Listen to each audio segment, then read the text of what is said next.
আজ কোচবিহারের জেনকিন্স স্কুলের হলে অনুষ্ঠিত হলো সংকল্প কোচবিহারের বার্ষিক পুরস্কার বিতরণী অনুষ্ঠান ও শিক্ষক সম্মান জ্ঞাপন অনুষ্ঠান 2024।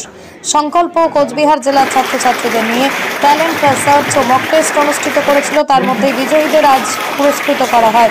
আজকের অনুষ্ঠানে ছাত্রছাত্রীদের ছাড়াও উপস্থিত ছিলেন জেলার বিশিষ্ট শিক্ষাবিদ ও শিক্ষক শিক্ষিকাবৃন্দ।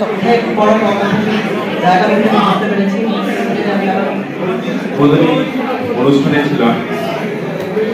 এবার আমাদের সম্পর্ক সম্পর্কে আপনাদের অবগত করার জন্য আমি নুরুল ইসলাম মহাশয়কে কিছু বলতে অনুরোধ করছি। আজকে আপনাদের কি বিষয়ে প্রোগ্রামটা?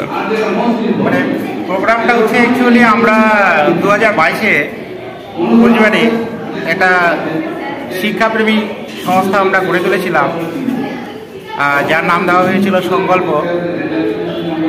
সেই সংকল্প বিগত 2 বছর ধরে মাধ্যমিক এবং উচ্চ মাধ্যমিক ছাত্রদের মক টেস্ট নিচ্ছে। এবারও আমাদের মক টেস্ট হয়েছিল। তো এবার দুবার হয়েছিল, একবার হচ্ছে আপনার টেস্টের আগে আর একবার টেস্টের পরে হয়েছিল।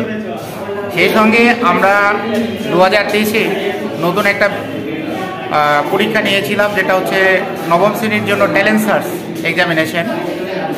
সেই উপলক্ষে আমাদের যে বার্ষিক পুরস্কার বিতরণ, আর যারা মাধ্যমিক এবং উচ্চ মাধ্যমিকের মক টেস্টে প্রথম হয়েছে এবং ট্যালেন্ট সার্চ এক্সামে যারা প্রথম হয়েছে একজন, আমরা অ্যাকচুয়ালি 10 জনকে পুরস্কার দিতে যাচ্ছি।